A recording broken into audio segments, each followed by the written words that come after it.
panduan mengikuti ibadah secara online.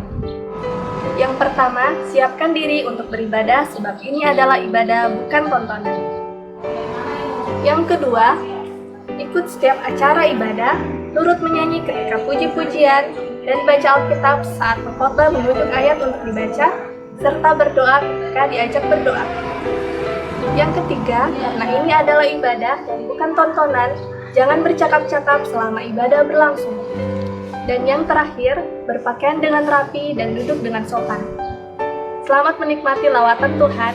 Tuhan Yesus memberkati. Shalom teman-teman sekalian, kita mengucap syukur atas kebaikan Tuhan dalam hidup kita, di mana kita semua masih bisa merasakan penyertaan Tuhan.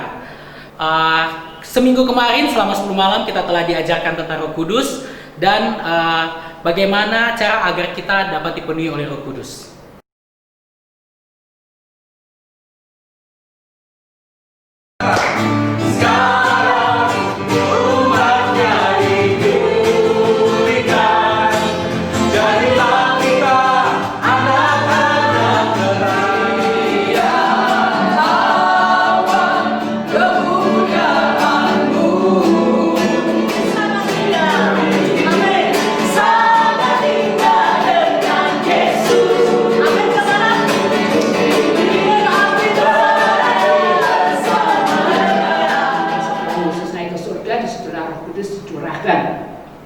Nah ini maksudnya saya baca ulang-ulang itu di kamar saya.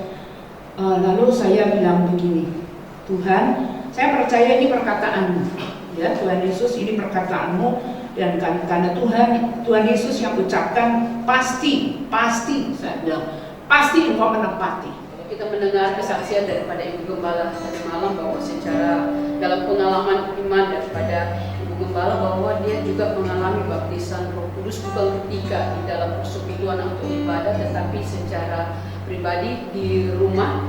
Dan saya melihat bahwa hal ini juga kita bisa alami, pengalaman seperti itu juga kita bisa alami tergantung daripada kerinduan kita dan rasa penuntutan kita kepada Tuhan. Tuhan lihat hati kita, sekali lagi bukan suara kita dan bukan hanya karena kita atau karena ikut-ikutan, tetapi sekali lagi bahwa Tuhan melihat hati kita. Dikatakan dari dalam hatinya akan mengalir aliran-aliran air hidup. Jadi tingkat kehausan, kerinduan kita yang Tuhan lihat dan yang menentukan pengalaman kita bersama dengan Roh Kudus. Kata terkutuklah orang yang mengandalkan kekuatannya dan mengandalkan orang lain, dan diberkatilah orang yang mengandalkan Tuhan. Hanya dengan kerjasama dengan Roh Kudus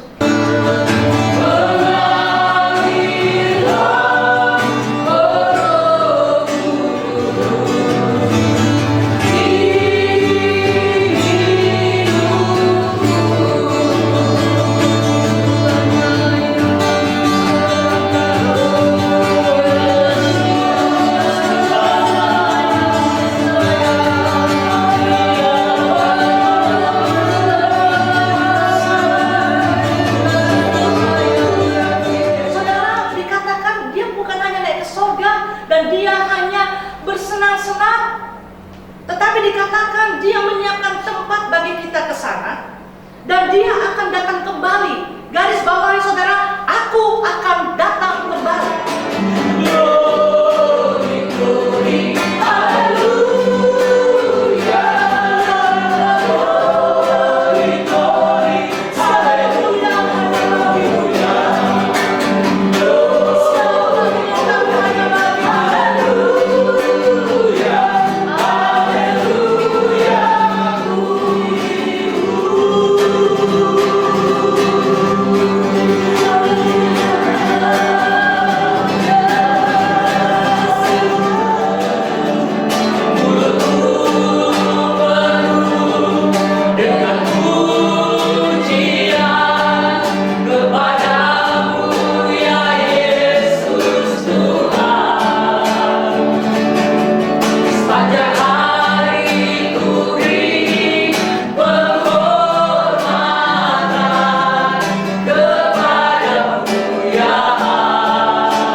Dan rohnya itu bergumul menghadapi tekanan jiwanya, depresi yang menekan jiwanya ini. Dan dia tidak tinggal diam. Jiwanya dia hadapi, jiwa yang berkata, "Hai jiwaku, mengapa engkau begitu gundah di dalamku? Mengapa engkau begitu tertekan? Mari pujilah Tuhan, karena aku lagi mau memuji Tuhan." Nah, di sini menunjukkan kepada kita bahwa sukacita itu tidak hanya datang dengan sendirinya. Bahwa tekanan itu terlepas dari tekanan tidak datang dengan sendirinya begitu saja. Akan tetapi harus ada pergumulan iman dari roh kita yang di dalamnya ada roh Allah melawan akan unsur jiwani kita yang tertekan ini.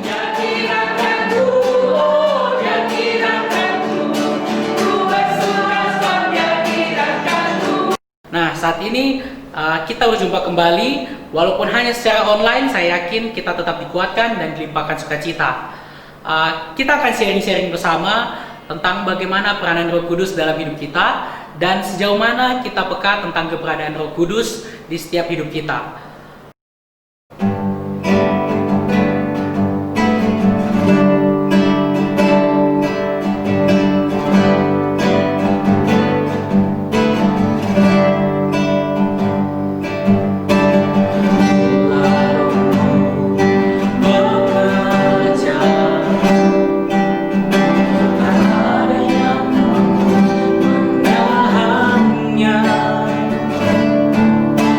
Pribadi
Tuhan, tempat yang maha tinggi. Terima kasih Bapa untuk setiap kesempatan yang Tuhan berikan dalam hidup kami Tuhan. Terima kasih untuk waktu yang Tuhan masih berikan dalam hidup kami. Saat ini Bapa, kami akan sharing-sharingnya Tuhan tentang bagaimana peran Roh Kudus dalam setiap hati dan pikiran kami masing-masing ya Tuhan. Biarlah Tuhan menyertai setiap kami ya Tuhan. Apa yang kami bagikan dan apa yang kami dapatkan ya Tuhan lewat sharing ini, biar semua ya Tuhan dapat kami praktekkan dalam setiap hidup kami ya Tuhan. Terlebih ya Tuhan, kami dapat memiliki buah-buah tentang pengenalan kami kepada-Mu ya Tuhan, dan kami semua dapat diberkati oleh Tuhan. Terima kasih Bapa, terima kasih Tuhan Yesus. Berkati setiap kami ya Tuhan. Di dalam nama Tuhan Yesus Kristus kami mulaikan sharing kami. Haleluya. Amin. Oke, baiklah teman-teman semua. Bersama-sama saya pada malam hari ini sudah ada Kak Tata. Hai, Kak Tata selaku koordinator pemuda GPPS Palu. Apa kabarnya Kak Tata hari ini? puji Tuhan, luar biasa. Luar biasa. Oke, Kak Tata, malam hari ini kita akan membahas tentang peka. Peka. Jadi apa itu peka? Jadi saya rasa teman-teman di rumah semua sudah tahu apa itu peka. Kalau menurut saya secara pribadi, peka itu adalah ketika saya merasakan sesuatu dan memahami, tapi tanpa dikode-kode lagi. Oh iya, jadi suatu keadaan yang kita dengan gampang dan dengan mudah kita merasakan sesuatu hal itu, dan ya mungkin kita langsung bisa terpengaruh. Iya. Kalau bicara tentang Roh Kudus, ya kita memang harus bisa peka dengan keberadaan Roh Kudus. Apalagi kita adalah orang percaya. Suatu ketetapan bagi orang percaya adalah kita harus hidup oleh Roh. Jadi kalau kita hidup oleh Roh, maka Roh Kudus itu juga harus ada dalam diri kita. Nah, Roh Kudus ini diutus oleh Bapa untuk menjadi penolong dan penghibur bagi kita. Dan dia juga yang akan selalu memberikan, mungkin kalau di saat kita bingung atau kita tidak mengerti tentang apa yang Allah sampaikan melalui kebenaran firman-Nya, Roh Kudus akan terus membantu kita. Nah, coba kita buka di dalam Yohanes 14 ayatnya yang ke-16 dan ayatnya yang ke-26.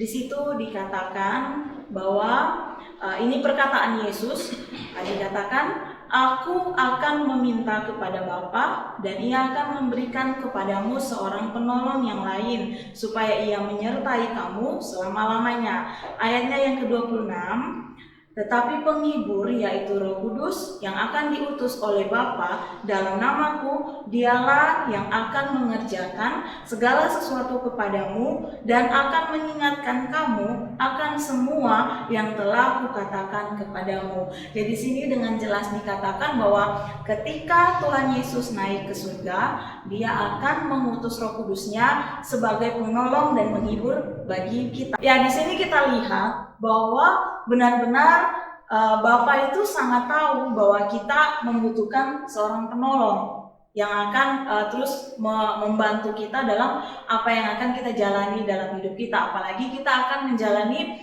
hidup baru kita. Ya, mungkin kehidupan yang lama kita harus tinggalkan dan kita harus mengikuti apa kata firman. Nah, cuma yang menjadi satu kendala bagi kita itu terkadang kita kurang peka dengan Roh Kudus, dengan keberadaan Roh Kudus, sehingga apa yang kita lakukan itu akhirnya justru tidak sesuai dengan kebenaran firman, dan masalah yang datang tidak terselesaikan dan justru malah lebih memperburuk keadaan. Ya, benar sekali Kak. Kalau soal peka dan tidak peka, saya punya pengalaman Kak. Jadi ketika saya baru lahir saya memahami, saya dipenuhi Roh Kudus, saya tahu bahwa Roh Kudus adalah Roh penolong dalam hidup saya. Saya tahu Roh Kudus adalah penghibur. Cuman pada saat awal-awal itu saya rasa kalau sesuatu yang mengingatkan saya itu masih saya pikir lagi. Padahal misalnya sudah diingatkan jangan buat ini, atau sudah diingatkan ke situ. Nah, tapi dalam hati kecilnya saya ada sesuatu yang memberontak lah. Kayak logika saya berjalan masih ke situ saja. Jadi pada saat kita ke situ akhirnya ada satu masalah yang terjadi. Jadi bukan karena kita tidak dengar kita dapat masalah, bukan. Cuman pada saat itu memang ketika Tuhan ada dalam hidupnya kita, Roh Kudus ada di hidupnya kita tahu bahwa Roh Kudus akan menuntun kita kepada kebenaran. Nah, yang Tuhan ingatkan itu adalah kebenaran, tapi malah saya coba tepis. Oh bukan, bisa Papa, cuma satu kali juga. Saya dalam berbuat hal yang dosa karena baru awal-awal bertobat kan. Nah, saat ini juga pada saat kuliah sudah banyak yang saya alami. Tapi saya malah meragukan kehadiran Roh Kudus dalam hidupnya saya. Padahal sebelum-sebelumnya Tuhan atau Roh Kudus sudah berbuat yang luar biasa dalam hidupnya kita. Malah saya ragukan lagi. Ketika Tuhan sudah ingatkan, berbuat saja, pergi saja, lakukan apa yang Tuhan akan menyertaimu. Saya malah ragu lagi. Saya ragu, kalau saya begini, kalau saya ke rumah, misalnya saya lalu kuliah, saya ke dosen, kalau dosen usir saya dari rumahnya, kalau kuliah saya tidak selesai. Jadi ketakutan itu ada dalam dirinya saya, dan jadi akhirnya Roh Kudus kita abaikan oleh karena ketakutan kita lebih besar. Jadi kalau dari pengalaman Roh Kudus sebagai pengingat, penolong kita itu sudah luar biasa dalam hidupnya saya. Dan jadi itu yang saya rasakan kalau Roh Kudus sebagai penolong dan kita. Mungkin Kak Tata ada pengalaman lain mengenai Roh Kudus?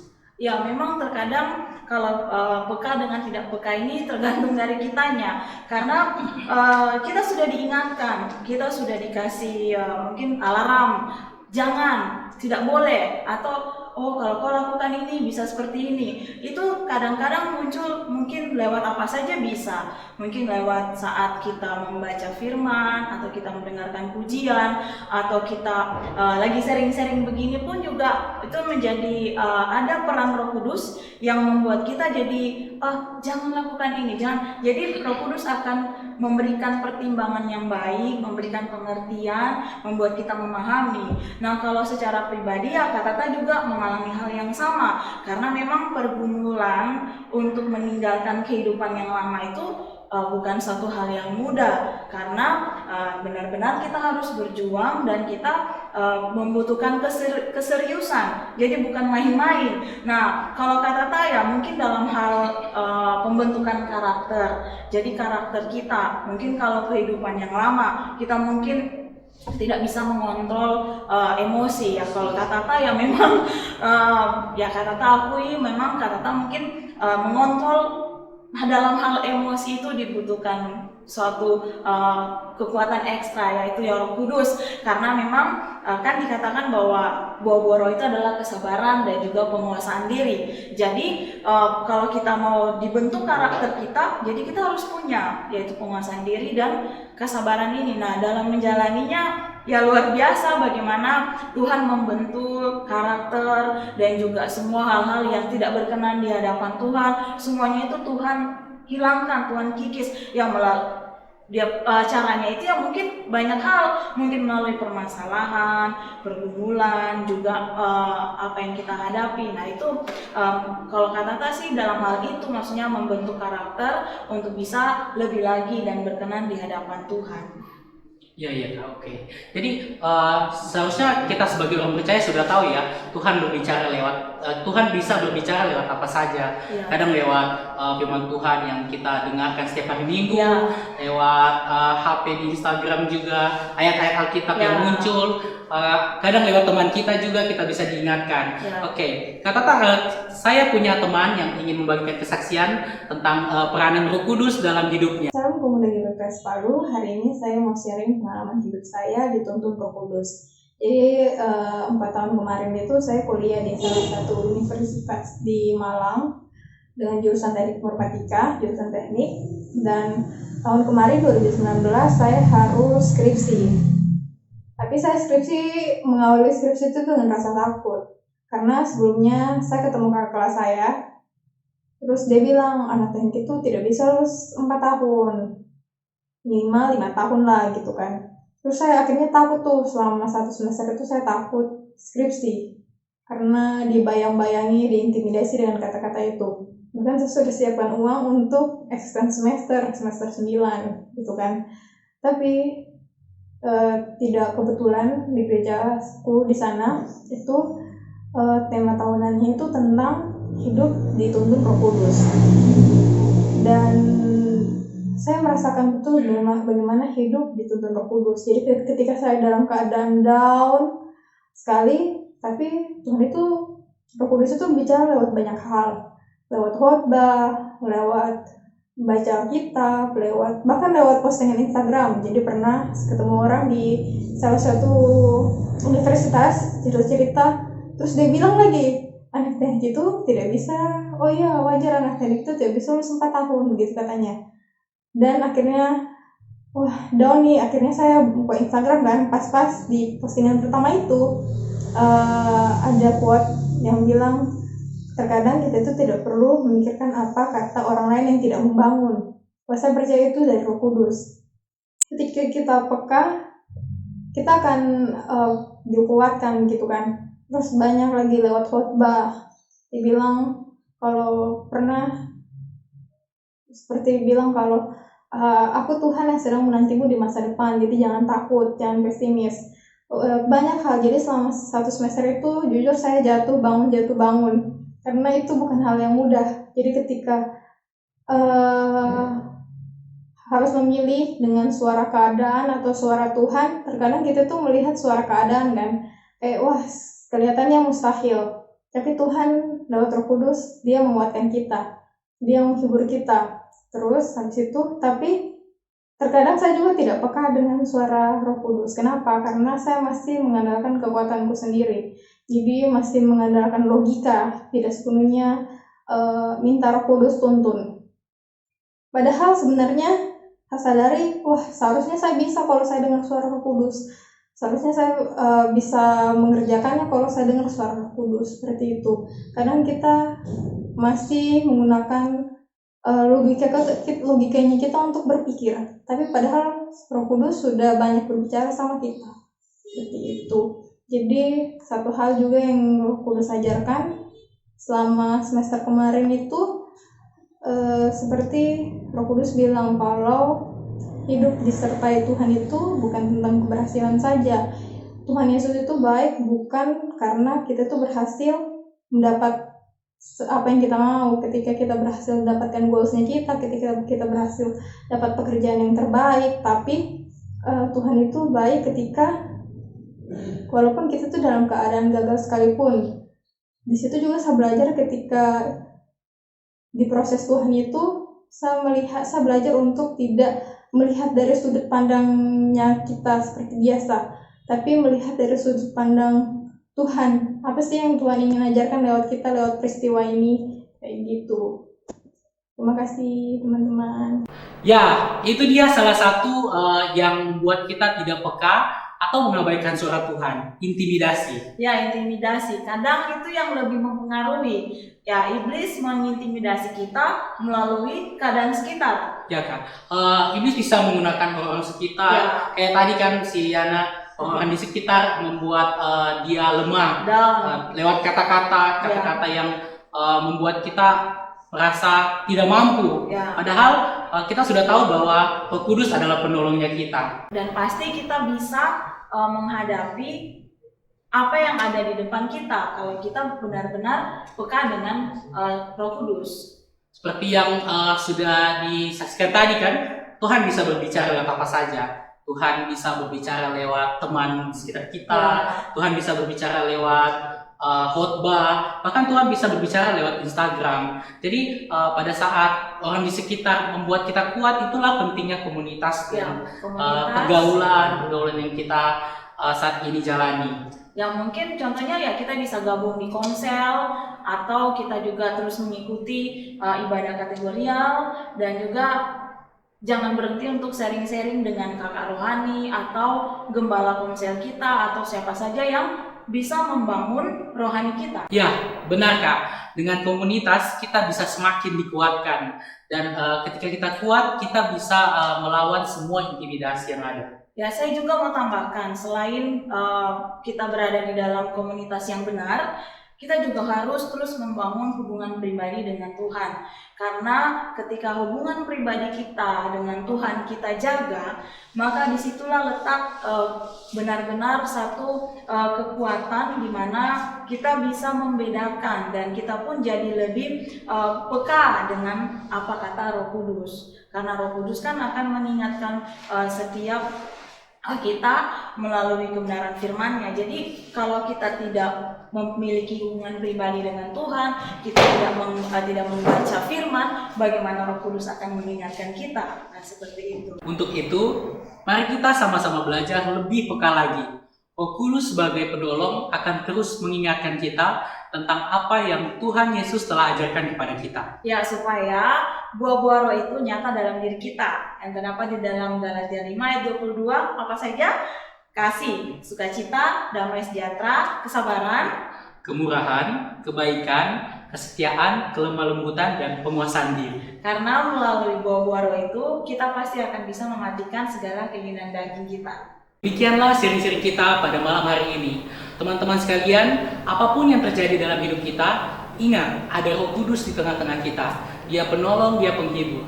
Biarlah kita semua tetap dalam penyertaan Roh Kudus. Tuhan Yesus memberkati kita semua.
Benar-benar menjadi kekuatan yang baru bagi kami, dan kami semakin mengerti dan mengetahui untuk setiap perancangan-Mu dalam kehidupan kami, dan kami percaya Tuhan penyertaan Roh Kudus terus ada dalam kehidupan kami. Dan biarlah Tuhan sukacita, damai sejahtera terus Engkau tambahkan bagi kami. Apapun yang akan kami alami Tuhan, kami tahu Roh Kudus ada bersama-sama dengan kami. Dan buatlah kami peka Tuhan akan setiap apapun yang Roh Kudus hendak ingin sampaikan bagi kami Tuhan. Biarlah Tuhan kuasa-Mu yang benar-benar tercurah bagi kami. Dimanapun Tuhan keberadaan setiap kaum muda Tuhan, Engkau berkati, Engkau lindungi, tutup bungkus dengan kuat kuasa-Mu. Dan biarlah Tuhan terus Engkau nyatakan kasih-Mu. Dan apapun yang kami alami saat ini Tuhan, masa sekarang ini, di mana kami menghadapi pandemi Tuhan, biarlah Engkau memberkati kami semua, kekuatan hikmat-Mu, rahmat Engkau tambahkan bagi kami, sehingga dalam menghadapi masa pandemi ini Tuhan, benar-benar kami mengandalkan kekuatan Roh Kudus dan kuasa-Mu yang Engkau curahkan bagi kami. Terima kasih Tuhan, berkati semuanya Tuhan, orang-orang yang dalam kesusahan dan juga yang mengalami penyakit Tuhan, biarlah Engkau juga menyembuhkan, Engkau pulihkan, yang dalam beban berat Tuhan, Engkau pulihkan semuanya di dalam nama Tuhan Yesus Kristus. Dan biarlah Tuhan kuasa-Mu Engkau nyatakan bagi kami, bagi bangsa kami, bagi kaum muda kami Tuhan. Terima kasih Tuhan, di dalam nama Tuhan Yesus Kristus kami berdoa. Haleluya. Amin.